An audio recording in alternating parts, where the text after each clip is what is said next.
Voltei, galera. Da...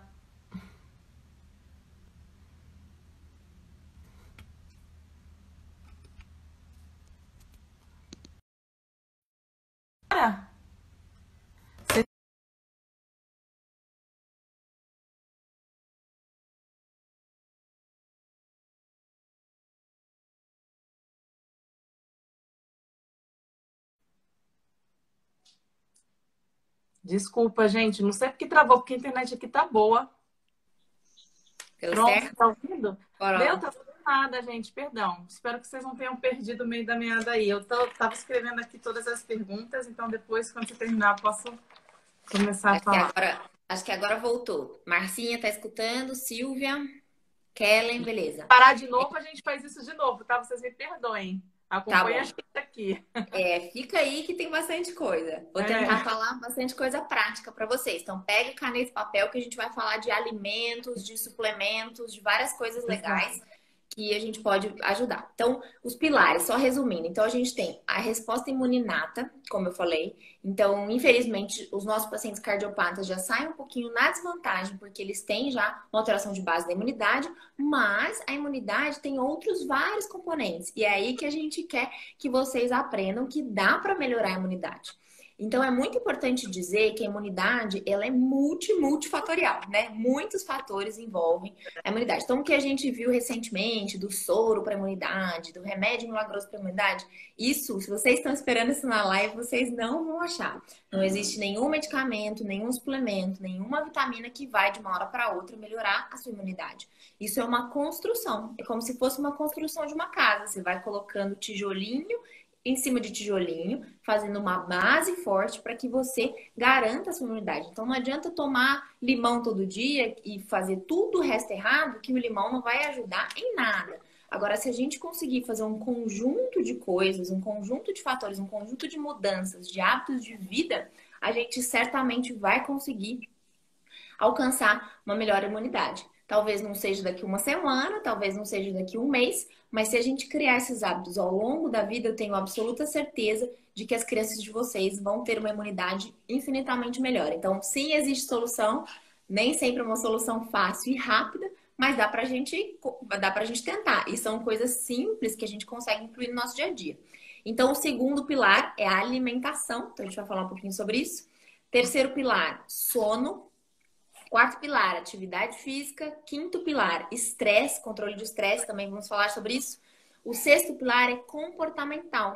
Então, está muito relacionado com visitas, aglomerações, também vamos falar um pouquinho sobre isso. E o sétimo pilar é o seu segmento médico. Então, é muito importante fazer o segmento e vou explicar item por item para a gente começar, tá? Então, vamos falar um pouquinho sobre alimentação. Bom, o primeiro item e um dos mais importantes quando a gente fala de imunidade, será que alguém adivinha aí, alguém que está nos ouvindo, sabe qual é o principal alimento quando o bebê nasce ali? Qual que é o principal alimento que ajuda na imunidade? Quem sabe me dizer? Alguém tem um chute aí? Quem está participando? Vamos ver, acho que geralmente tem um delayzinho aí. Então, acho que ninguém vai responder. Eu Nossa. vou, hein? Então, responde, Pri. Aleitamento Leite. materno. Aleitamento materno. Ó, muito bem, gente. Vocês acertaram, é isso mesmo. Ó, agora Então, tá vindo uma resposta aí. tem um delayzinho, um atraso, né? Então, a É. gente sabe, assim, a gente acompanha pacientes em pós-operatório de cirurgia cardíaca, pacientes que nascem com cardiopatia congênita, a gente sabe que já começa um grande desafio, né? Porque nem sempre as mães conseguem colocar a criança no peito, nem sempre as mães conseguem manter a produção do leite. Mas existem estratégias para a gente fazer e tentar dar um pouquinho de leite. Às vezes você não vai conseguir fazer um aleitamento materno exclusivo. E a gente entende que existe realmente uma dificuldade, porque às vezes a criança fica muito tempo internada, às vezes a criança está cansada para mamar e não consegue ir pro peito, né? É isso que eu tô falando, Bia. É isso mesmo, a gente nem Nem sempre sempre consegue consegue. amamentar. Então, a gente tem que saber que o leite materno é riquíssimo em imunoglobulinas, né? É um leite ideal para a criança. E muitas vezes, em crianças cardiopatas, principalmente as crianças que precisam operar logo de cara, logo ao nascimento, esse aleitamento materno fica mais difícil, a gente entende perfeitamente. Agora, qualquer gotinha de leite materno é melhor do que nada. Então, às vezes, a mãe consegue fazer um aleitamento misto, a mãe consegue complementar com fórmula e tirar um pouquinho do leite. Então, para as mamães que ainda, por exemplo, os seus filhos não operaram e vão operar em breve, tá amamentando no peito, já começa a pensar nisso, começa talvez a armazenar leite, porque no momento da cirurgia a gente sabe que é um momento de estresse, a gente sabe que isso prejudica, sim, a produção de leite materno, a gente sabe que é uma situação muito difícil. Não tenho filhos que não precisei passar por isso, mas a gente passa por isso como médico, a gente sabe o quanto as mães sofrem, né? Mas a gente tem que mencionar, né? Eu sei que algumas mães realmente não vão conseguir, mas a gente tem que mencionar. O leite de outras mães servem sim, Melissa. Em algumas maternidades a gente tem banco de leite. Então, se você é privilegiada e tem bastante leite, você pode inclusive fazer doação de leite materno para alguns bancos de leite. E esse leite pode sim servir para outras crianças. Então, tenho que falar sobre isso. Eu sei que nem todo mundo consegue, tá tudo bem. Existem várias outras estratégias que a gente pode tomar, mas a gente tem que sim mencionar que qualquer quantidade de leite materno é melhor do que nada. E qualquer esforço que a mãe faça, a gente sabe que é de coração, a gente sabe que é um esforço muito grande, mas que às vezes vale a pena tentar, né? Tem uma mãe aqui, Marina, que perguntou, na verdade eu queria fazer as duas perguntas de duas mães sobre aleitamento materno. Uma perguntou até qual idade, quanto tempo que seria bom para poder amamentar, né? Acredito que ela esteja perguntando especificamente do paciente cardiopata. E a outra perguntou se ela pode ordenhar leite do filho caçula para dar para o filho de 4 anos. Ótimas perguntas, ó. Então, o Ministério da Saúde ele recomenda o aleitamento materno exclusivo quando possível, até os 6 meses, e no mínimo até 2 anos. A gente sabe que nem sempre é possível manter até 2 anos, a gente sabe que existem situações familiares diversas aí, mas assim, não existe um limite para você dar o leite materno. O que eu costumo falar no consultório, principalmente, é que o aleitamento materno deve ser mantido até quando for bom para os dois. Até quando for bom para a mãe e bom para o bebê. Às vezes o bebê solta sozinho e não quer mais, às vezes a mãe tá cansada, ela não quer mais dar o leite, dar o peito, e não tem problema nenhum, tá tudo bem. Então, até o momento que você quiser amamentar o seu filho, sempre vai ser excelente. Então, não existe leite fraco, o leite não perde as suas qualidades de ajudar na imunidade ao longo do tempo. Claro que a criança vai começar a se alimentar de outros alimentos e ela vai mamar menos, isso é natural, mas o leite, enquanto ele estiver lá sendo produzido, ele pode sim ser oferecido. E a outra pergunta em relação a irmãos mais novos podem dar o leite? Pode também. Porque pensa que o leite, claro que o leite ele é adaptado para a criança, né? Para a situação imunológica ali da criança, mas você pode sim fazer, existe até a amamentação em tandem, que a gente chama, as mães podem amamentar 2 filhos ao mesmo tempo, não tem problema nenhum. E ela pode, inclusive, amamentar durante a gestação. Com exceção de alguns casos de gestação de alto risco, que aí, como a gente sabe que enquanto o bebê mama, há a liberação de ocitocina, e essa ocitocina pode, eventualmente, antecipar um trabalho de parto, mas isso só acontece em gravidezes de risco. Então, quando você a gravidez é de baixo risco, está acompanhando certinho com o seu ginecologista, você pode amamentar enquanto está grávida e pode amamentar 2 crianças ao mesmo tempo e pode ordenhar e oferecer para o seu filho internado sem problema nenhum.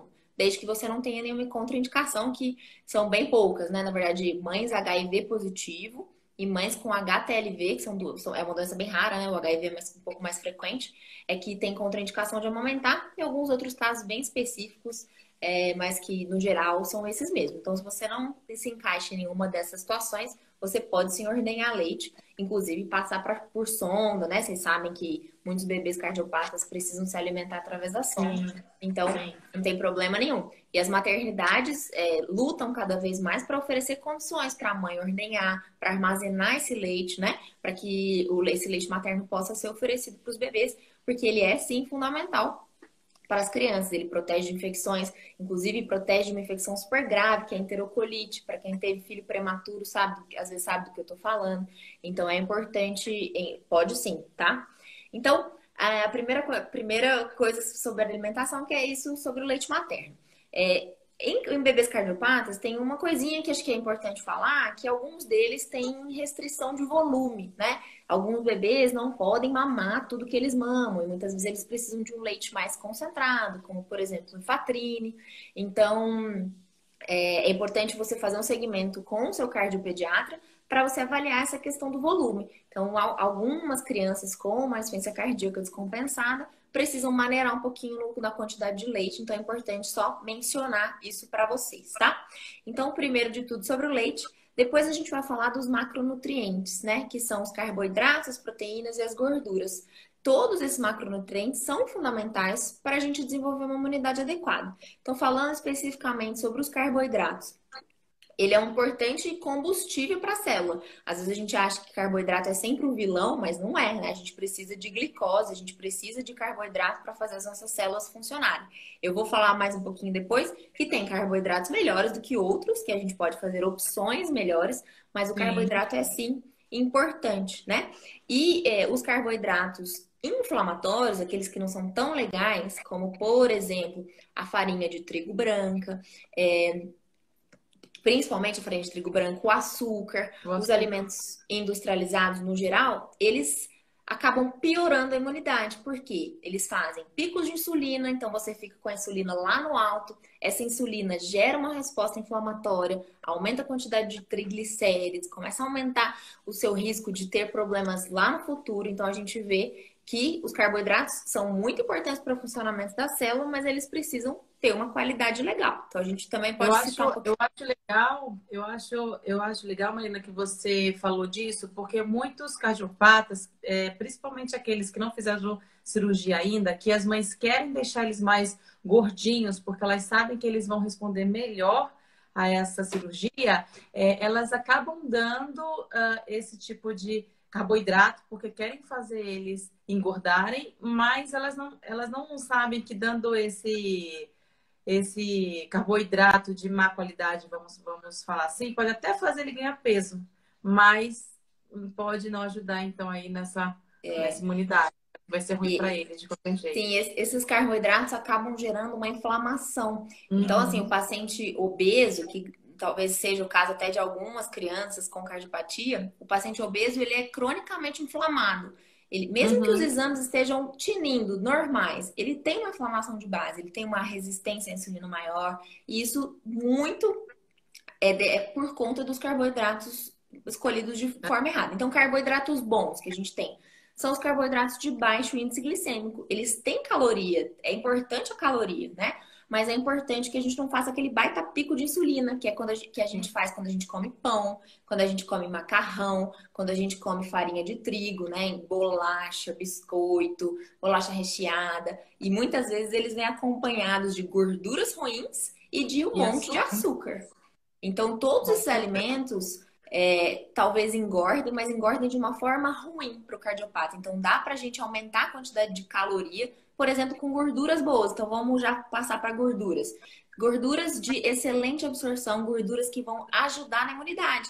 Uma gordura que é fundamental para a nossa imunidade é, por exemplo, o ômega 3. Então, a gente sabe que o ômega 3 está presente em peixes, em trutas, em atum, em salmão, mas ele também está presente em alguns alimentos vegetais, como a chia, como a linhaça, como as castanhas. Então, essa gordura boa vai fazer o seu filho engordar, porque ela é calórica, né? Mas ela vai estimular a imunidade. Então, é importante a gente selecionar os melhores alimentos. Então, falando da gordura, ela é fundamental também para absorver algumas vitaminas que para o cardiopata são bem especiais, como, por exemplo, a vitamina K, que impede que o bebê tenha sangramentos. Então, as gorduras são importantes para que a gente absorva as vitaminas que são lipossolúveis, que são diluídas em gordura, que é a A, a D, a E e a K. E essas todas as vitaminas têm um papel fundamental na imunidade. Então, é importante que a gente ingira gorduras de boa qualidade. Então, pode comer abacate? Pode, tá super liberado. Pode comer azeite de oliva, pode comer peixes que são gordurosos, como, por exemplo, o salmão, o atum, que é um pouco mais em conta, né? Que o salmão tá um pouquinho caro no mercado até pra gente. Mas a sardinha tem também, que é um peixe mais barato. As castanhas, no geral. Então, já pega o papel e caneta para vocês anotarem esses alimentos que a gente tem que tentar incluir, né? Na alimentação do nosso filho. E a gente pode... Acho que alguém tá falando aí de mucilon. Depois eu vou falar de mucilon. Então, porque só deixa eu fazer fazer aqui um parênteses, porque teve uma outra mãe que falou que no hospital que ela fez a cirurgia, bateram o pé que queriam dar mucilon para ele engordar. E por que que fizeram isso? Isso daí, gente, primeiro a gente tem que ter em mente que essa alimentação, principalmente para cardiopata, vem sendo estudado, não é todo mundo que estuda isso, tá? Isso daí é um fator importante. E de todos os trabalhos que a gente tem de cirurgia cardíaca, ele só vem o peso. Então, a gente faz a medicina baseada em evidências. Então, o peso da criança é o essencial para ter um bom resultado na cirurgia cardíaca. Então, infelizmente, isso é uma conduta que a gente vê normalmente por aí, sim.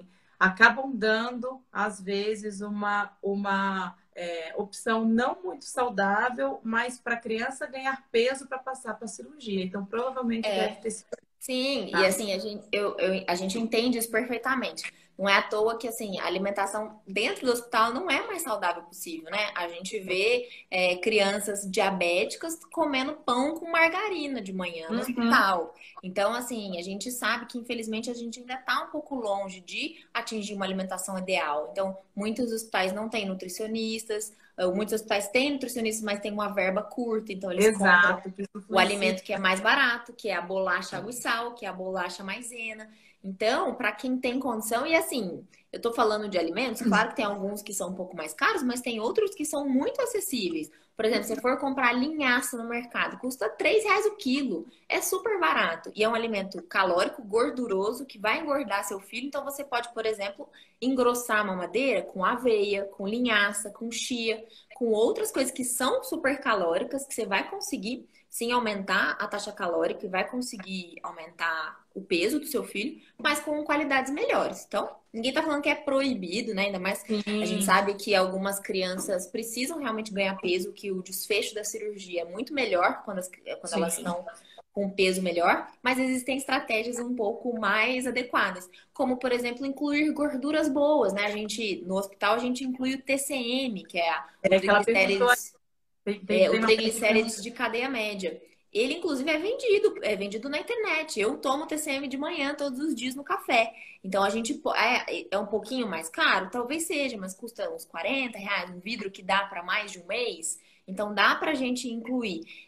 Eu não vou falar assim, nenhuma orientação específica, né? Porque acho que cada criança precisa ser Sim, avaliada individualmente. individual. Então, não é para vocês saírem por aí comprando TCM e colocando no leite. Mas conversa com o cardiologista, se você tiver condição, passa com um nutricionista. Então é bastante importante para a gente tentar otimizar isso de uma forma saudável, porque não adianta nada também ter um paciente gordinho, obeso, Tem inflamado, qualidade, né?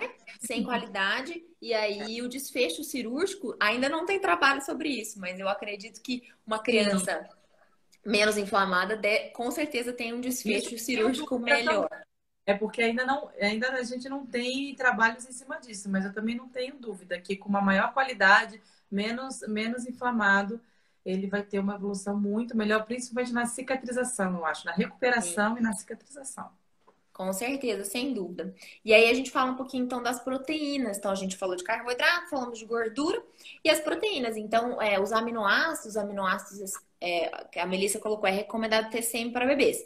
Não é para todo bebê. Alguns bebês cardiopatas se beneficiariam do TCM para aumentar o aporte calórico do seu leite e aí engordar, porque ele é uma gordura que faz engordar, mas ele é uma gordura de fácil absorção e uma gordura de qualidade. Então, pode ser recomendado para o cardiopata. O cardiopata pode sim tomar o TCM, mas tem que ser avaliado individualmente, tá bom?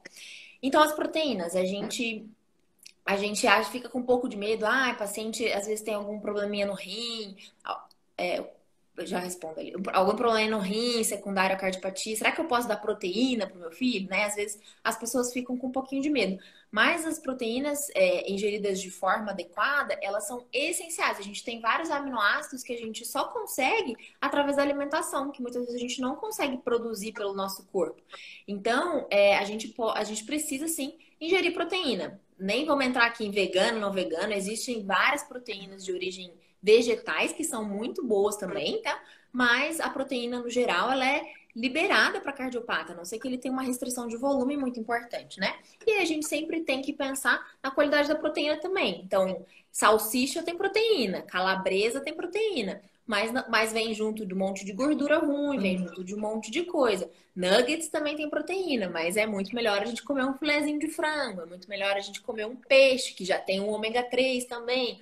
Então a gente tem que também selecionar essa qualidade de proteína que a gente ingere. Não precisa ser caro, né? A gente sabe que frango é barato, a gente sabe que coxa de frango é barato, o frango é uma excelente proteína, magra, né? Carne moída a gente pode também é em conta, não é uma coisa cara, não precisa ser um filé mignon, pode ser uma carne mais magra, que é mais em conta, né? A gente tem peixe, os peixes em feiras geralmente são mais baratos também para a gente incluir. A gente tem proteínas vegetais, então ervilha, grão de bico, lentilha, cogumelo. Todos esses alimentos são ricos em proteína e muita gente consegue viver só com vegetal, né? Tem muita gente que não come proteína animal. Então você pode sim. Aqui a Mel perguntou se atum em lata na água ou no óleo. Olha, é até contraditório. Isso. Muita gente fala que é na água, mas o atum que tem maior preservação do ômega 3 é no óleo, tá?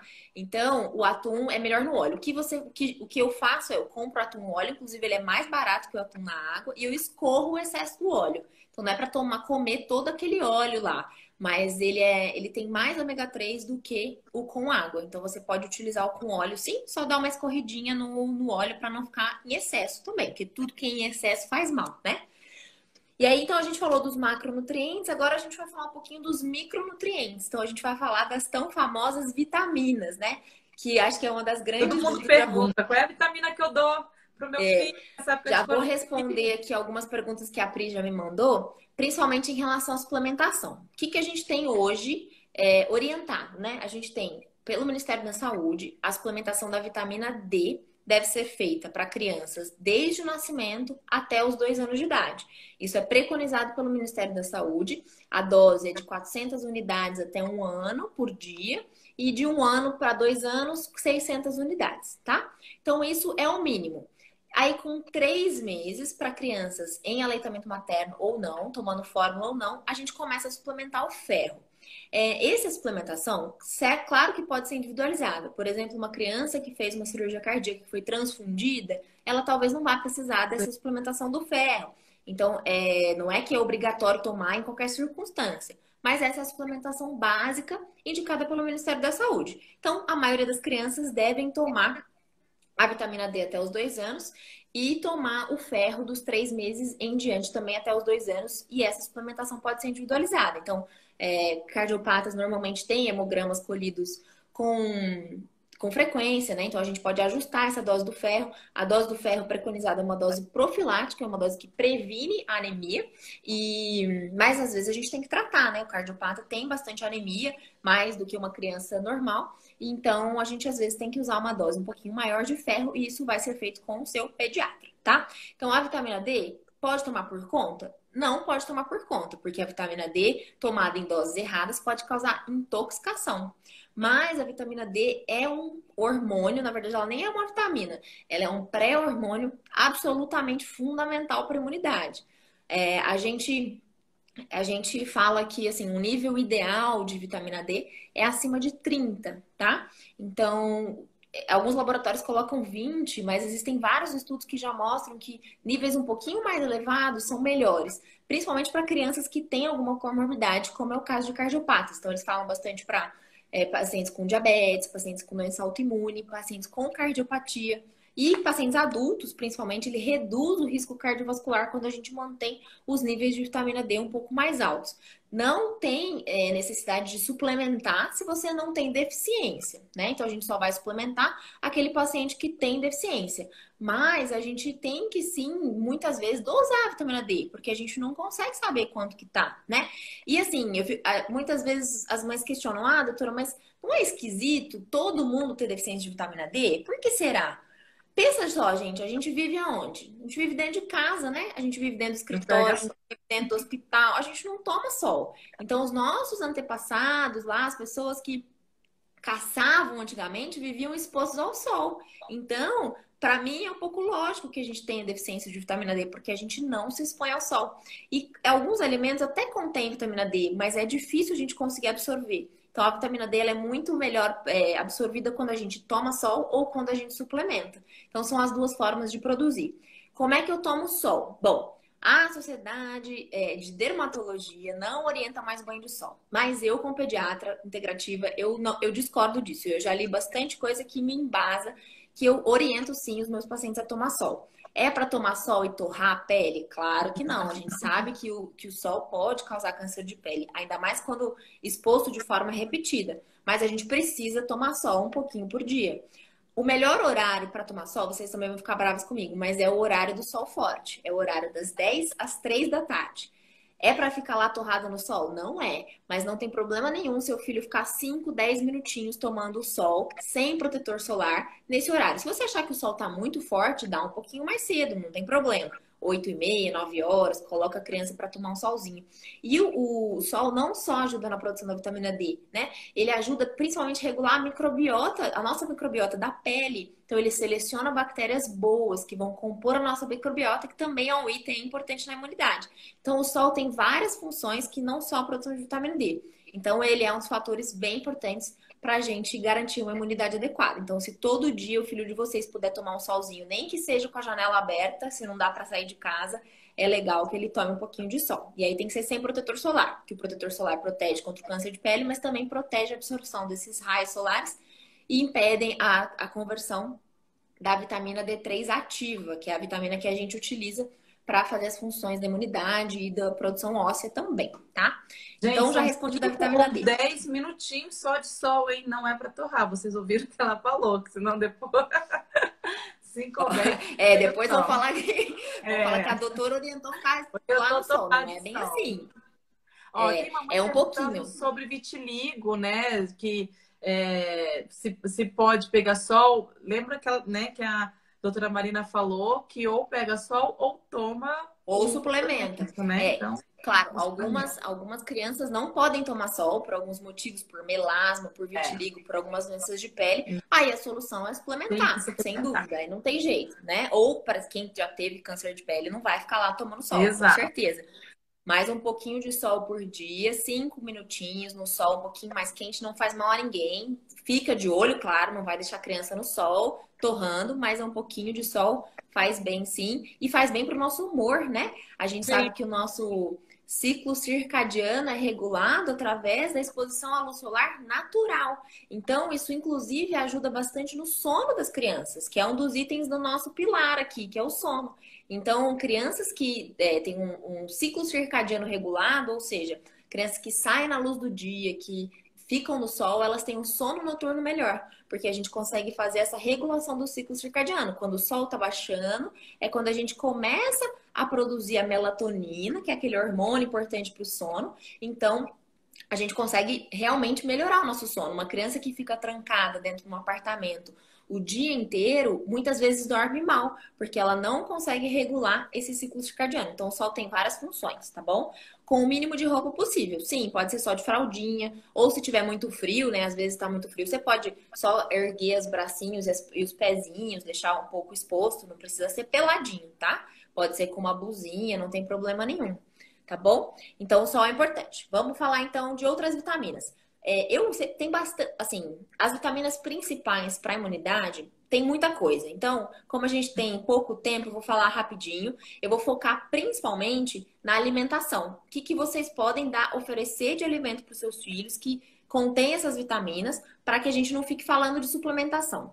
A suplementação básica, eu já falei para vocês. A suplementação dessas outras vitaminas tem que ser individualizada. Não dá para eu falar que toma vitamina C todo mundo, toma vitamina B. Porque a gente precisa dosar, porque a gente precisa considerar o que essa criança come. Então, eu vou focar um pouquinho na alimentação. E essas alimentações não tem contraindicação. Todo mundo pode comer, inclusive papais e mamães que estão assistindo. Então, não é só para criança. Esses alimentos contêm essas vitaminas que eu vou falar, tá? Então, primeiro de todos, vitaminas do complexo B. A vitamina B6, ela é super importante na produção de linfócitos, que são células de defesa do nosso corpo. E a vitamina B12 são as duas fundamentais aí para a nossa imunidade. Ela participa na síntese do DNA e do RNA, que são moléculas presentes no núcleo da nossa célula que comandam ali, mandam na célula. Então, sem essas vitaminas, a gente não consegue produzir células de imunidade. E como é que a gente consegue comer isso?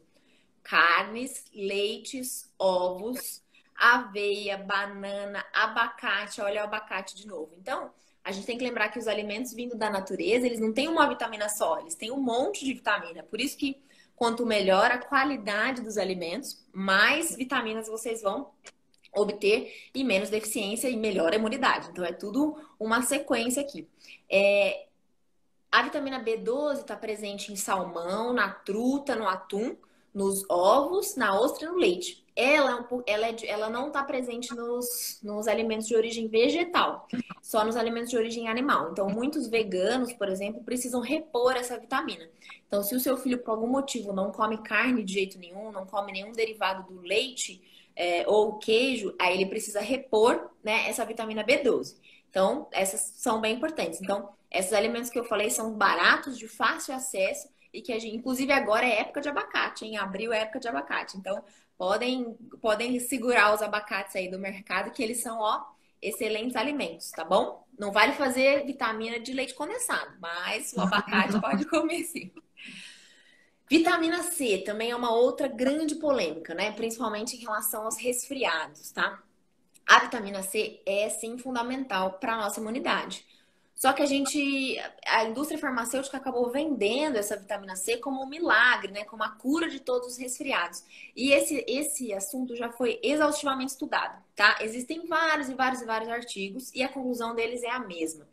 A suplementação da vitamina C ou o excesso da vitamina C não previne infecções virais, não previne, tá? Então não adianta se entupir de vitamina C e não fazer essas outras várias coisas, que isso não vai diminuir a chance de infecções virais. Agora, a deficiência de vitamina C, sim, pode ser prejudicial. Então a gente está falando que a gente precisa ingerir vitamina C. Eu preciso suplementar? Muito, muito, muito raro precisar. Por quê? Porque os alimentos que contêm vitamina C contêm grandes quantidades de vitamina C. Então, eu vou dar um exemplo para vocês.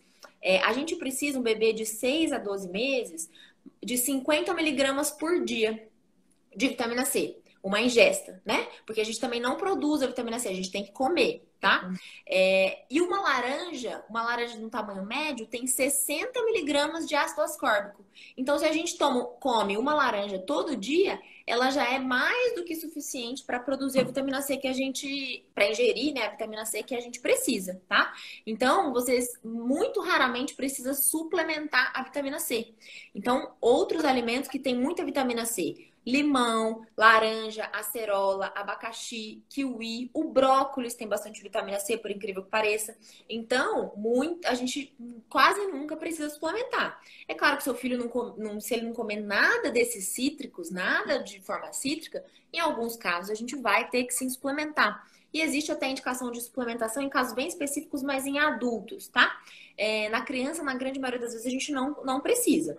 E aí, só um detalhezinho. É sempre preferível comer a fruta inteira, tá? Não dar suco. Por quê? Porque a gente ingere fibra junto quando a gente come a laranja. A gente não faz tantos picos de insulina, apesar da frutose, que é o açúcar que está na fruta. Ela não depender da insulina para sua absorção, porque ela é metabolizada lá no fígado, ela sim causa uma hiperinsulinemia por produção de triglicérides. Então, se você come fruta em excesso, se você toma um copo de suco de laranja todos os dias, e aí são 3, 4 laranjas no copo, você vai ter triglicérides aumentado. Então, também, tudo aqui é uma questão de equilíbrio, né? Então, sempre de preferência a fruta inteira, comer a fruta, porque daí a gente ingere menos quantidade de fruta e a gente ingere fibras que vão ajudar na absorção e vão diminuir esse pico de insulina que o excesso da frutose causa, tá bom? Então, é importante saber disso. E o limão, além de conter muita vitamina C, ele é um excelente anti-inflamatório. Ele é antioxidante, ele é anti-inflamatório. Só tem coisa boa dentro do limão, não tem nada de ruim. E se falar que o gosto é ruim, também não é. Porque agora, hoje em dia, a gente toma limão puro, é gostoso. Tem criança...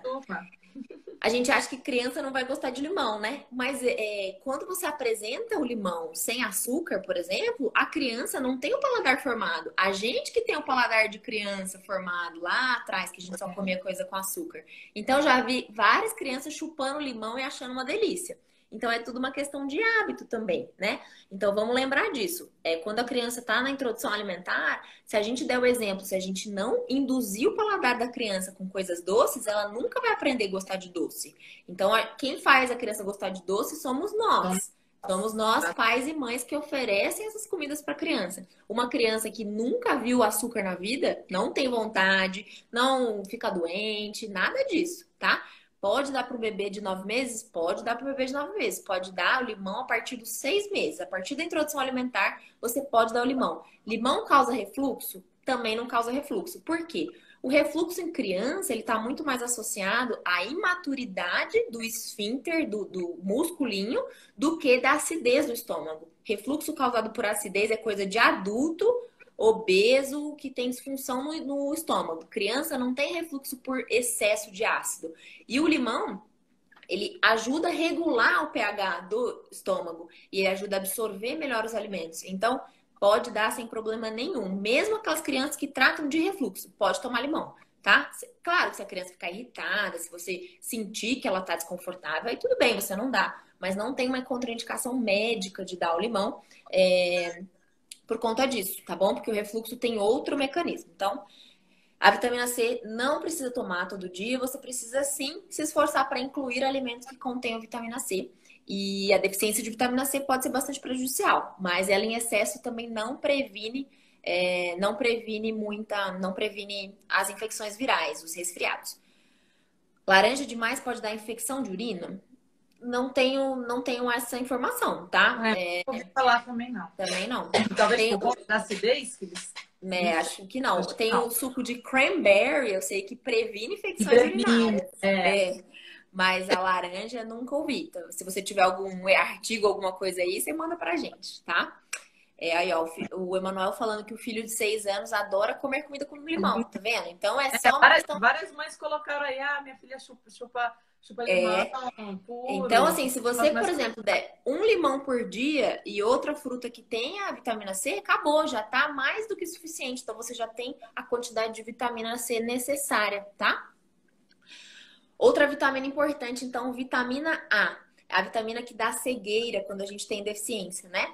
De vitamina A. Alguns locais no Brasil até tem uma suplementação indicada, como, por exemplo, o Nordeste, alguns lugares do Vale do Jequitinhonha, em Minas Gerais, a Amazônia, são lugares específicos. Então, se você está assistindo essa live e mora num desses lugares, muitas vezes é necessária a suplementação, tá? Porque... na verdade, está mais relacionado com a alimentação da mãe. Quando a mãe é deficiente, aí não passa a vitamina A pelo leite materno. Mas se você tem uma alimentação adequada, né? O leite materno supra essas necessidades de vitamina A e aí não precisa suplementar. Então, aqui no Sudeste, né, onde a gente está, a maioria das vezes não tem deficiência de vitamina A, a gente não precisa dar. Aí as fontes, né? Vamos falar então das fontes. Fígado, peixe, ovos, leite, né? Que são fontes diretas do retinol, que é a vitamina A. Fontes indiretas, que é dos carotenoides, que são as frutas amarelas e laranjadas, elas têm carotenoide, e esses carotenoides vão ser transformados no nosso organismo em retinol, em vitamina A. Então você pode ingerir uma das duas formas, ou ingerir a vitamina A in natura nos alimentos, ou ingerir os beta-carotenos, os carotenoides, que vão se transformar em vitamina A no nosso organismo. E aí entram mamão, manga, cenoura, abóbora, as folhas verdes escuras têm bastante carotenoides.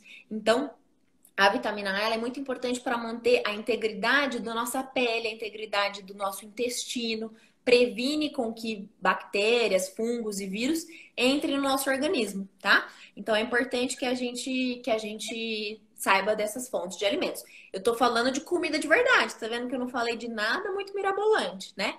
Tudo que eu citei aqui é fácil acesso, não é muito caro, então a gente consegue incluir na dieta dos nossos filhos e tudo isso vai contribuir para a imunidade. A Geisa falou que tá amando a live, eu tô me achando.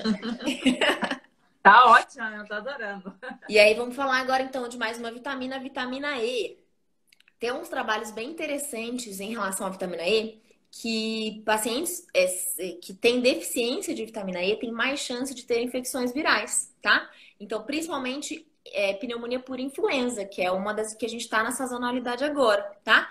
E quando a gente tem quantidades suficientes de vitamina E, a gente tem menos chance de fazer sepse, que é aquela infecção grave, né?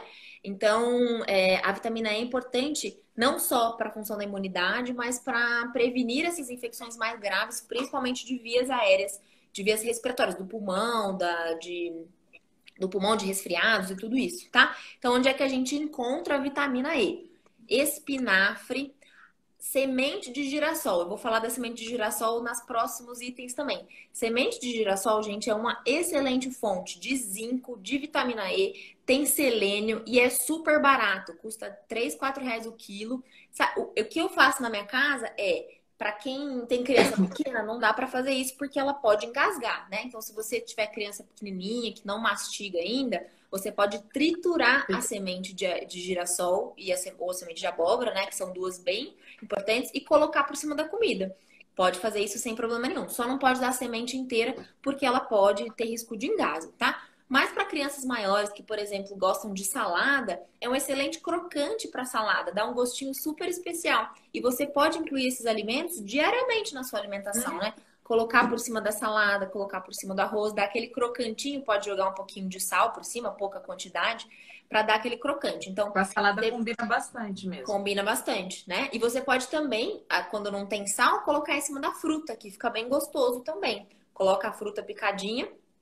A Melissa está perguntando se é assado ou cru. Assado é melhor de comer, o cru é mais difícil, tá? Tem que ser um assado. Tem a semente de girassol que vem na casquinha, sabe? Essas para criança é mais difícil, porque ela é difícil de abrir, assim. Para criança maior até pode ser. É até um petisco, né? Que às vezes as pessoas comem, a sementinha de girassol. Mas nessas locais que tem coisas a granel, sabe? Eles já vendem a semente de girassol tostada, torrada. Então, você não precisa torrar em casa. E se você comprar ela crua, é 5 minutinhos de forno, é super rapidinho. Tem que até ficar de olho para ela não queimar. Ou você pode torrar na frigideira ou na assadeira. Então, torrada é melhor, mais palatável, né? A crua fica um pouquinho difícil de mastigar. Então, vitamina E, espinafre, semente de girassol, amendoim. A gente acha às vezes que o amendoim não é tão legal, né? Mas o amendoim tem gorduras muito boas e o amendoim tem fontes de vitaminas também. Não tô falando do amendoim com casquinha, né? O amendoim com chocolate, o amendoim com ovinho de amendoim, porque daí aquilo tem farinha branca, gorduras ruins. Mas o amendoim in natura é um excelente alimento, tá bom? Então vocês podem sim incluir. Vale a mesma coisa para sementes, não é para dar de pedaços se a criança não come ainda. Então, crianças de 6 meses, você pode dar ou em forma de pasta, então pode passar a pasta de amendoim, dar ela inteira mesmo, pode passar, colocar na banana, pode colocar no meio da fruta, ou você pode triturar o amendoim na sua casa mesmo e colocar por cima da comida, tá? Outras fontes de vitamina E, o abacate, eu falei que eu ia falar bastante dele, ó. Amêndoa, os óleos vegetais, então os óleos de amêndoa tem bastante, tá bom? Então, a vitamina E também a gente precisa de bem pouquinho. Um punhadinho de 35 gramas de amêndoa, amendoim, castanha ou da semente já é suficiente para a gente garantir a quantidade de vitamina E. Se a gente incluir esses outros alimentos, a gente não precisa também suplementar, tá? Alguns casos precisa suplementar, mas se a gente conseguir incluir esses alimentos na dieta, a gente tá zero bala de vitamina E a gente protege nossos filhos contra influenza e contra infecções de vias aéreas superiores. Não posso falar especificamente do coronavírus, né? Mas a gente pode extrapolar para infecções de vias aéreas. Não é uma prevenção de pegar a doença, ninguém está falando disso. A gente está falando de resposta imunológica adequada, se eventualmente alguém pegar, a gente conseguir combater ou a gente ter, né? Se a gente entrar em contato, a gente conseguir combater, a gente conseguir ter um organismo forte e preparado para combater esses vírus, tá bom? Outra vitamina importante, zinco, tá? O zinco, ele tem um papel importante na manutenção das células também. E a deficiência de zinco, e aí a gente pode falar dos pacientes que não têm timo, tá? Muitas vezes os pacientes que não têm timo têm deficiência de zinco. Então, para aquelas crianças que não têm timo, é importante talvez até dosar o zinco para a gente ver se tem alguma deficiência e suplementar. Mas isso também tem que ser feito de forma individual. Mas, de qualquer forma, as fontes de zinco importantes. Então, carne. Se você ingerir um bifezinho de carne vermelha de 100 gramas, tá bem pequenininho o bife de 100 gramas, a gente já consegue a quantidade de zinco suficiente que é a necessidade diária, tá? Outras fontes de zinco: ervilhas, lentilhas, feijões. Então, mais ou menos 100 gramas desse combinado aí de grãos também fornece a quantidade de zinco necessária. E, de novo, semente de abóbora, castanhas e gergelim. Gergelim também tem bastante zinco. E o gergelim branco tem bastante zinco. O gergelim preto tem bastante cálcio. A gente acha que cálcio vem só do leite, né? Mas existem vários vegetais que têm bastante cálcio. O cálcio, não vou falar aqui na imunidade, porque ele não tem um papel tão fundamental, mas ele é super importante para outras coisas, né? Então, o gergelim preto é uma rica fonte de cálcio, tá? Então, o zinco, bastante importante. E o selênio. O selênio é uma vitamina antioxidante. Rose, qualquer feijão, tá? Qualquer feijão tem. Alguns vão ter um pouquinho mais, outros vão ter um pouquinho menos, mas você pode comer o feijão que você tá habituado aí na sua casa, tá bom? O selênio é uma vitamina antioxidante. Ele melhora, inclusive, pacientes com asma, com alergias. Então, se você tem quantidades adequadas de selênio no seu organismo, você tem menor chance de fazer crises de exacerbação de asma, de chiado no peito e de alergias. Então, a gente não pode ficar deficiente em selênio. E uma das coisas que mais tem selênio na natureza é castanha do Pará. Castanha do Pará, se nós adultos comermos 2 castanhas do Pará por dia, a gente tem a quantidade de selênio suficiente para sempre, né? Então, a castanha do Pará... Eu acho legal, Max, você está falando sobre o selênio, porque existem muitos assim, trabalhos falando sobre a cardiopatia congênita em si, sobre a cirurgia cardíaca, sobre a boa recuperação. E o selênio é muito estudado nessa área. Então, acho que é importante mesmo as mãezinhas aí de anotarem essa informação. Quais são os alimentos que têm selênio? E muitas vezes a gente consegue incluir eles na nutrição parenteral, né? Quando a criança opera, né? Isso é verdade. Então, o selênio é importante. Outras fontes de selênio, tá? Peixe, carne de porco, carne de peru, frango, ovo, arroz, o arroz selvagem, tá? O arroz, não aquele arroz branco. O arroz branco, ele acaba perdendo muitos nutrientes porque ele é refinado. Então, o arroz integral ou o arroz selvagem, o arroz negro, ou aquele arroz vermelho, eles têm maior quantidade de selênio, tá? E, de novo, semente de girassol. Então, a semente de girassol é uma excelente fonte de selênio. E aí, para uma criança até 3 anos, uma castanha por dia é suficiente, a castanha do Pará. Então, para adultos, a gente precisa de 2, mas para criança até 3 anos, uma castanha só é suficiente. E pode também triturar. Pode triturar. Com essas sementes, Exatamente. Com esses nuts aí que você está falando. Cuidado, pelo amor de Deus, com engasgo, hein? Para criança pequena, sim. Não é para dar castanha pura, mas você pode triturar. Você pode fazer receitas, né? Tem um monte de receita com farinha dessas castanhas, que você pode colocar no meio da fruta, no meio da salada. Tem várias opções aí, tá bom? Claro que algumas castanhas são um pouquinho mais caras, mas a do Pará não é uma castanha cara, tá? Do caju, amêndoa, é mais cara do que a do castanha do Pará. E às vezes uma dica, você compra aquela castanha já triturada, que é aquela que todo mundo ignora, sabe? E ela é mais barata do que a outra inteirona, grandona. Você vai triturar de qualquer jeito, então você pode comprar os pedacinhos já triturados ali da castanha, tá? Então é bem legal também essas fontes. Então, todas que eu falei são as vitaminas mais importantes pra gente, pra nossa imunidade, tá? O Bill perguntou se no leite pode bater no leite se você quiser. Ela não dissolve no leite, né? Às vezes vai ficar um pedacinho assim, mas não tem problema. Pode bater sim, sem problema nenhum. Então, gente, eu falei das principais vitaminas, falei dos principais alimentos, que eu acho que isso é legal, assim, pra gente ter um leque. Claro que você não precisa usar todos esses alimentos todos os dias, mas você precisa tentar incluí-los na sua rotina, de uma forma ou de outra, de alguma forma que você encontre na sua casa. Eu aqui, então, deixo, por exemplo, um pote já com todas essas sementes e vou colocando na salada. Então, eu sei que numa semana, pelo menos um pouco, assim, eu consegui comer. As castanhas são um grande lanchinho no meio da tarde, né? O lanchinho, ao invés de comer uma bolachinha maisena, come uma castanha, né? Então, existem opções saudáveis e não tão caras assim, que a gente pode consumir para melhorar a nossa imunidade. Então, a gente falou de alimentos. Vou passar para mais um item, que são probióticos, tá? O que são probióticos, para quem não sabe? São bactérias do bem certo? Voltou. Então, ai, você falou voltou, eu não escutei, meu Deus. Pri, você tem horas aí? Voltou. Quanto tempo falta para nossa live? Eu tô sem relógio, você acredita?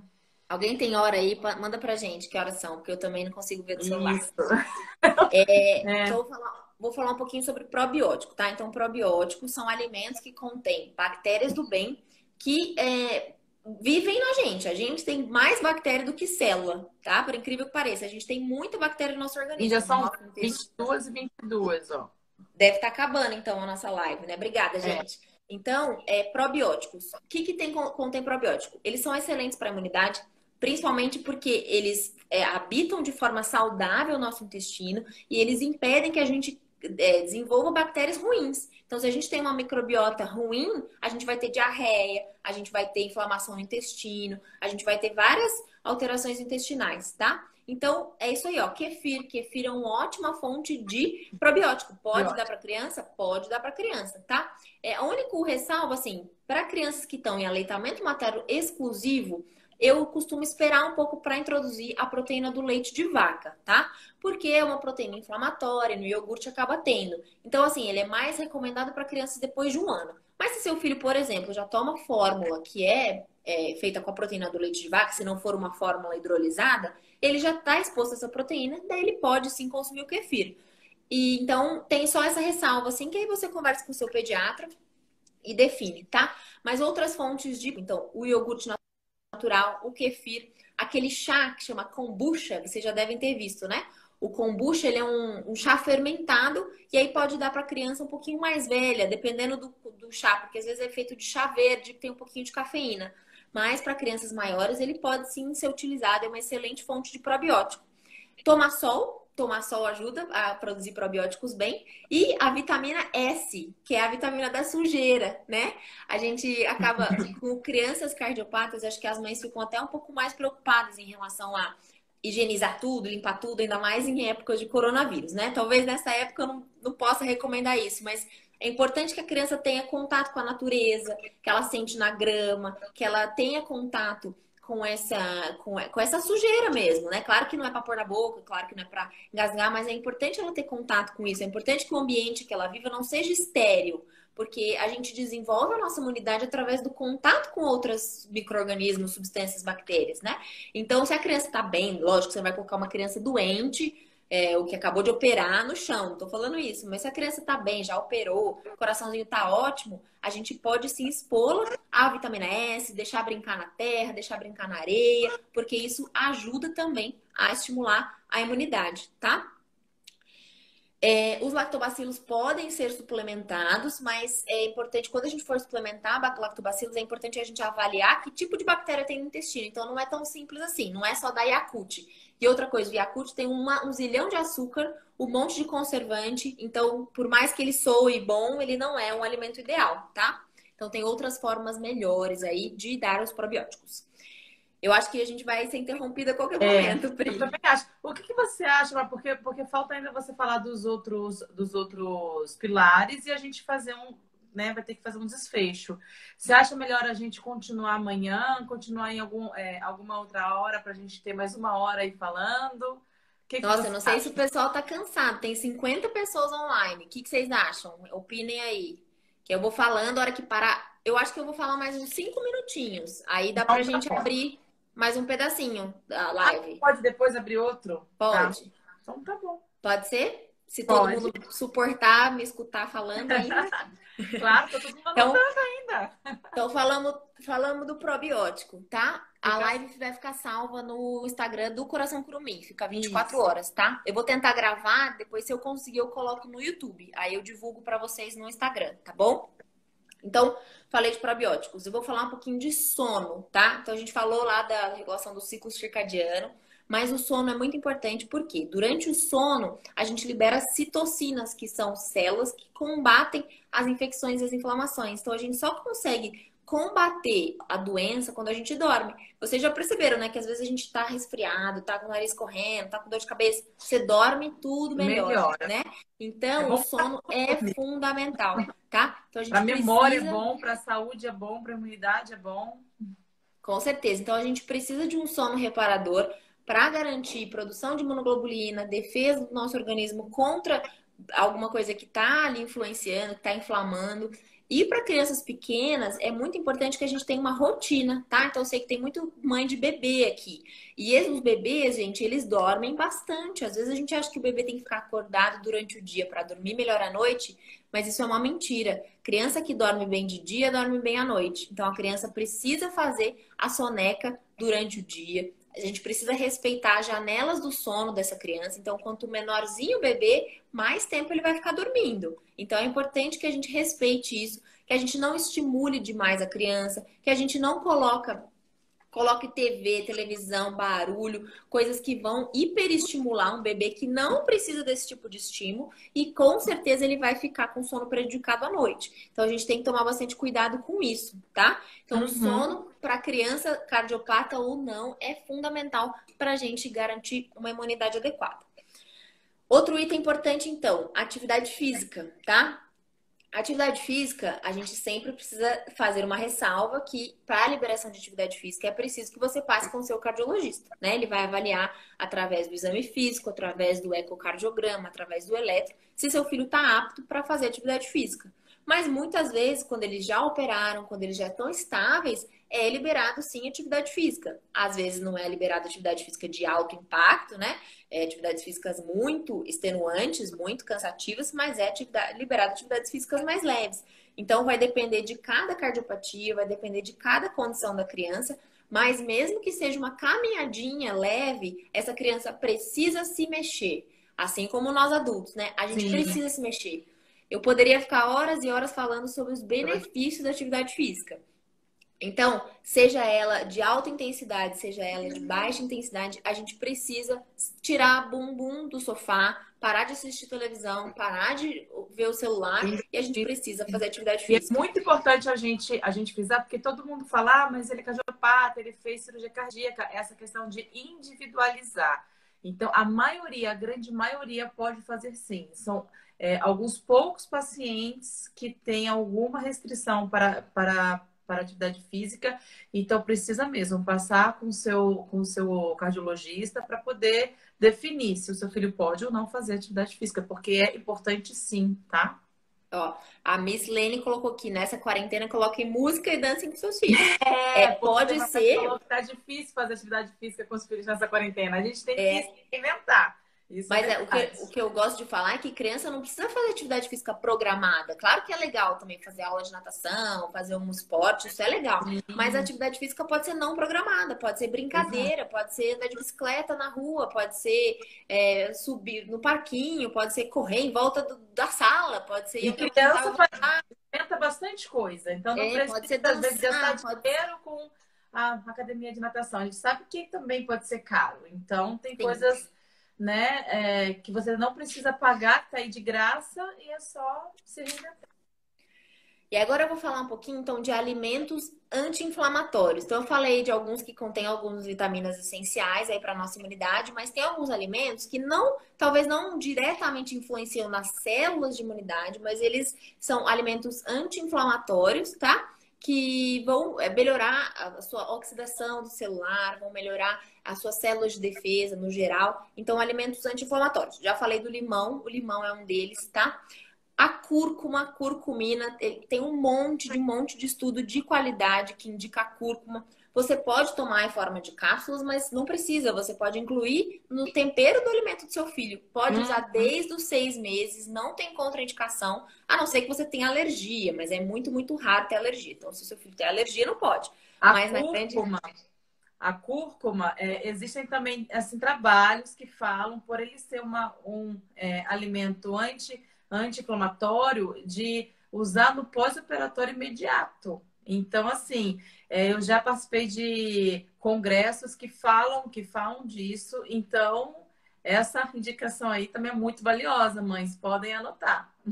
Então, pode ser no arroz, no ovo, pode ser na salada, pode ser na carne, o tempero que for. Então, você pode incluir a cúrcuma aí, como é o açafrão da terra, né? Como um fica tudo amarelinho, né? Como um item no seu arsenal de temperos naturais. Pode usar sem limite, sem contraindicação, a não ser que tenha alguma reação alérgica. Canela é bastante anti-inflamatório, tá? É só grávida que não pode usar muita canela, porque ela pode até induzir aí o parto. Mas se não tiver grávida, criança também, desde os 6 meses, pode usar canela. Pode usar em fruta, pode usar em chás. Não tem contraindicação, tá bom? É só tomar cuidado, porque às vezes a canela vem junto com o açúcar. Então, tem algumas canelas já prontas. Então, sempre comprar canela sem o açúcar, tá? Cravo, gengibre. Às vezes a gente fala, isso é muito forte para criança, né? Um alimento muito forte. Quem que define isso? Ninguém fala se o danoninho é forte, se a bolacha é recheada. Ninguém quer saber se isso faz bem ou não. Vocês acham que isso é criança, coisa de criança, né? Mas o gengibre é um excelente anti-inflamatório. Você pode usar ele na salada, você pode fazer chá, você pode usar ele raladinho na carne. Então tem várias opções aí de fazer. Aí, ó, deu 1 hora. Não, eu prometo que eu vou falar só mais 3 minutos e a gente tá acabando, tá bom? Tá? Obrigada E por. hoje tá lá gravado, gente. Não, tá todo mundo voltando, tá todo mundo interessado mesmo. Obrigado por todo mundo que tá aí pra ajudar. Ó, a Ferreira Gil falou que ela leu que gengibre não é bom pra quem tem problema do coração. Eu posso estar errado, posso procurar, mas eu nunca li nada Eu também. disso, tá? Ó, o Jorge, um beijo, Jorge. O Jorge é o nosso cirurgião. Ele trabalhou com a gente, é lá da cirurgia cardíaca, lá da PUC. Mandou um beijo aí. Ó, Gilvânia, eu vou procurar, mas eu nunca li nada a respeito de fazer mal, tá bom? É claro que você não vai Eu também comer não. 3 gengibres inteiros, porque ele é uma raiz forte, mas ele é um excelente alimento anti-inflamatório. Então eu vou procurar, se eu achar alguma coisa eu falo, mas a princípio não tem isso não. Pode comer gengibre sim, senhora, tá bom? Então, eu falei, abacaxi também é um excelente alimento anti-inflamatório. O mel, tá? Mel e própolis. Essas duas substâncias eu particularmente adoro. Sou super fã do mel e do própolis. O mel, a gente só tem que tomar cuidado que só pode a partir de 1 aninho, tá? É, Uhum. 1 ano, na verdade, como terapia. Então, se tá com tosse, com resfriado, é só a partir de 1 ano.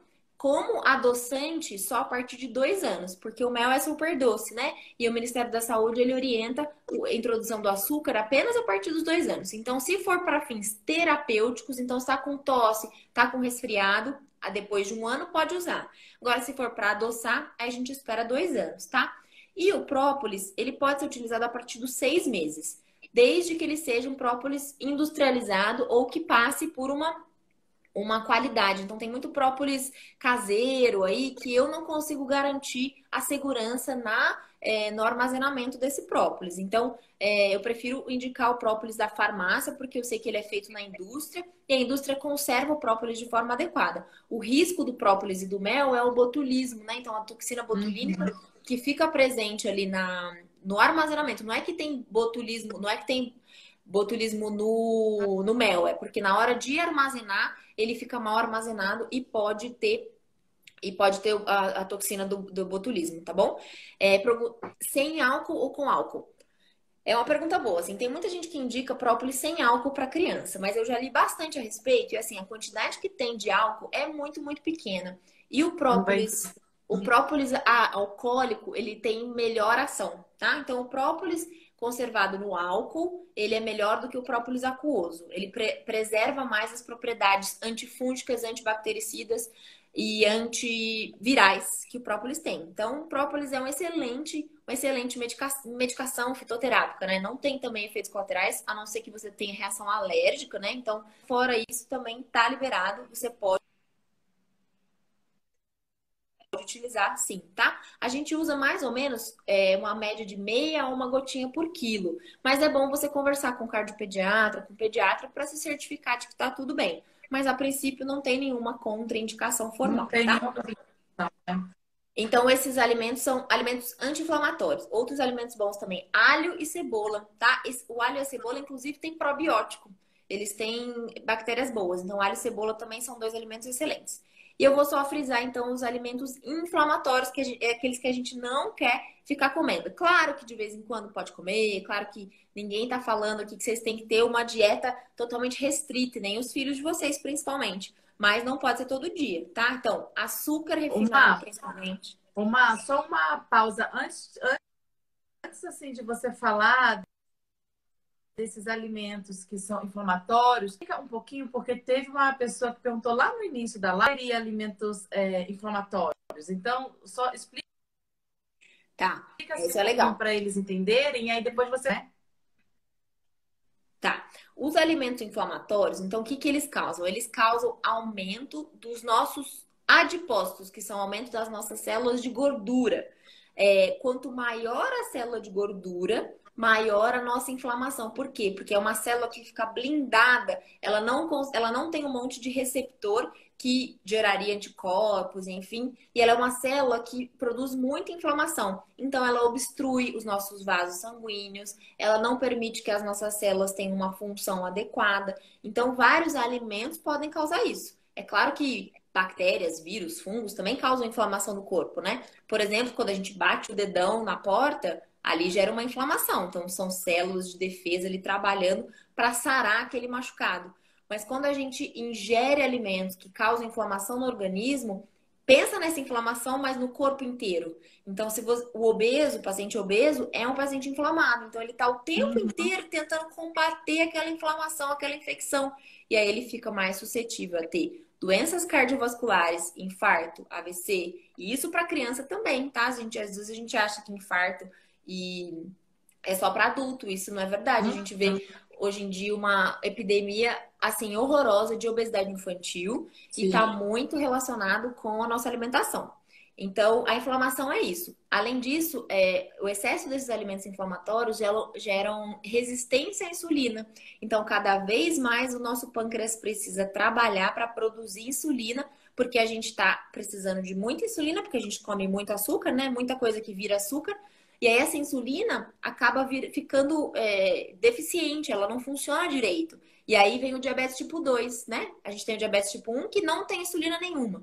Mas a gente tem o diabetes tipo 2 que produz insulina. Mas as células não conseguem captar essa insulina, porque a célula está resistente à insulina. É tanto açúcar, tanto açúcar, tanto açúcar, tanta inflamação que a gente não consegue utilizar adequadamente a insulina que a gente produz. Então, resumindo, assim, é mais ou menos isso. Então, a inflamação é esse estado crônico de... Elas falaram que tá travando muito. Eu tô escutando normal. Eu também. Deu certo e melhorou, Luciane? A gente tá acabando, prometo. Deu certo, meninas? Estão escutando? Pra Meninos, mim não meninas, travou tem nada, várias. não, mas também não Tá sei bom. se. Geisa falou que não. Beleza. Tá acabando, prometo pra vocês. Então, alimentos inflamatórios que indiretamente ajudam prejudicam a imunidade. Açúcar refinado. Então, tudo que contém açúcar, gente. Muitos alimentos industrializados têm xarope de milho. Então, essas bolachas recheadas, essas sucrilhos, essas coisas. Não quero nem lembrar dessas coisas totalmente industrializadas. Suco de caixinha. A gente acha que suco natural é ótimo. Não é legal, tem um monte de xarope de milho. Esse xarope de milho é altamente inflamatório. Então, quanto menos produtos industrializados, quanto menos farinha branca, quanto menos pão branco. É proibido comer pão? Não é proibido, né? Não é proibido. Agora, não pode comer pão todo dia. Não pode comer um saco de bisnaguinha todo dia e achar que está se alimentando bem. Não pode comer macarrão, miojo e achar que está ótimo. Pode comer de vez em quando? Pode. Ninguém aqui é carrasco, mas a gente precisa entender que esses alimentos fazem mal, né? Que a gente tem opções muito mais saudáveis. Margarina é um veneno para a nossa saúde. Tem margarinas que tem até um selinho do coração, né? Aquilo devia ser totalmente proibido. Né? Porque eles acrescentam ômega 3 numa margarina, mas é uma gordura de péssima qualidade. Então, assim, elimina da sua vida. Se quiser comer alguma coisa com margarina, coma manteiga em pequena quantidade, que é muito mais saudável. Os integrais, perguntar aqui dos integrais. Os integrais são melhores do que os não integrais. Então, mas, por exemplo, o pão integral. Muitas vezes o pão integral é uma enganação. Porque você vai ler no rótulo do pão integral, o primeiro ingrediente é farinha de trigo. Então, de integral, ele só tem a cara, mas na verdade ele não é tão integral assim. O principal componente do pão integral é farinha de trigo. Então, precisa selecionar os integrais, tá bom? Manteiga, Marcinha, manteiga. Pode parecer uma loucura, mas a manteiga é muito melhor do que a margarina. Muito mais saudável, A manteiga né? é muito melhor do que o óleo de girassol, é muito melhor do que o óleo de canola, é muito melhor do que do óleo de soja. podem acreditar no que eu tô falando. Não tô falando para vocês comerem 1 quilo de manteiga por dia. É Pote tudo de com... manteiga, né? Exatamente, é tudo com muita moderação. Mas a manteiga feita de creme de leite, que é só a gordura natural do leite, pensem comigo. Eu tô falando de uma gordura que vem do leite, uma gordura natural do leite, que é extraída. Não é uma gordura industrializada, modificada, feita na indústria, que é refinada. A manteiga é gordura do leite. Acabou, só isso. Assim como o leite integral, muitas vezes a gente acha que ele é um vilão, mas a gente acaba tirando o melhor do leite, que é a gordura. Então, o leite integral, muitas vezes, é muito melhor do que o leite desnatado. Porque com o leite desnatado, a gente fica só com a parte inflamatória do leite, que é a proteína do leite de vaca. É claro, gente, que tudo isso que eu tô falando, muitas vezes a gente precisa de uma avaliação individual. Se o seu filho tá obeso, talvez ele não possa Sim. comer manteiga o dia inteiro. Você tá entendendo? Então, talvez ele não possa tomar 1 litro de leite integral por dia. Mas a gente tem que fazer escolhas mais saudáveis, tá? Então, não tô uso de banho de porco para cozinhar. Pode usar banho de porco, é melhor do que usar óleo de girassol. Não é para comer 1 quilo de banho de porco, mas a banha de porco não é uma gordura ruim, tá bom? Então, essa história de que gordura causa doença cardiovascular é uma mentira parcial, vamos dizer assim. Não é totalmente mentira. Claro que se você se entupir de gordura, não é bom para o seu coração, mas as gorduras de melhor qualidade, muitas vezes, são as gorduras demonizadas. Então, a gente tem que escolher gorduras boas. O que é bom para cozinhar? Manteiga, óleo de coco, azeite de oliva. São as melhores, e banha de porco. São as melhores gorduras para a gente cozinhar. São muito melhores do que os óleos vegetais, por exemplo, que são gorduras refinadas que vão aumentar o seu LDL muito mais do que essas gorduras, mesmo que saturadas, mas que aumentam a quantidade de gordura boa do sangue, tá bom? É meio complexo falar da fisiologia, mas é isso aí. Então é muito melhor cozinhar com esses óleos. Nada em excesso faz bem. Então não é para sair comendo manteiga e falar que a doutora Marina falou que é para comer um monte de manteiga. Daí depois. Mas é tudo com moderação, exatamente isso, tá? E para finalizar, então a gente já falou dos alimentos inflamatórios. Para finalizar, eu vou falar um pouquinho de alguns suplementos que eu vi que algumas pessoas perguntaram, né? Da glutamina, por exemplo. Então, a glutamina é um aminoácido que a gente ele é essencial para a saúde do nosso intestino, tá? Então, pacientes, por exemplo, que têm diarreia crônica, que têm doença inflamatória do intestino, eles se beneficiam muito de glutamina. Nem todo mundo precisa suplementar, tá? Mas às vezes você consegue conversar com o seu pediatra alguma situação individualizada em que a glutamina, sim, tem um papel fundamental na imunidade, principalmente na imunidade intestinal. Eu tenho alguns fitoterápicos que eu costumo usar no consultório que também precisam de prescrição, tá? Eu vou falar o nome deles, vocês podem procurar na internet, podem conversar com o pediatra. Não queria que vocês saíssem daqui comprando essas medicações, porque tem indicações individuais, mas eu acho que pode ser benéfico para algumas pessoas. Então, primeiro de tudo, é uma erva medicinal chinesa que chama astragalus. Acho que a Pri até já ouviu falar, né? Que a doutora Ana conversou com você. Então, Isso. ela é uma erva chinesa usada há muito, muito tempo lá na China como erva medicinal. Ela é extraída de uma raiz e essa erva ela tem propriedade de atenuar os efeitos do cortisol. O que que acontece? Quando a gente está estressado, quando a gente está nervoso, a gente libera muito cortisol e essa erva tem essa propriedade de diminuir o cortisol. E a gente sabe que o controle do estresse é fundamental para a imunidade. Então, é uma alternativa também. Outra alternativa que pode ser usada é o caloba. Muitas mães já ouviram falar, tá? Deus me livre da China. Mas a China tem coisas boas. A erva chinesa, calma, gente. O caloba, que é o pelargônio, é também um fitoterápico que tem muito pouco efeito colateral. Na verdade, tem descrição só de alergia, assim, mas é muito, muito raro.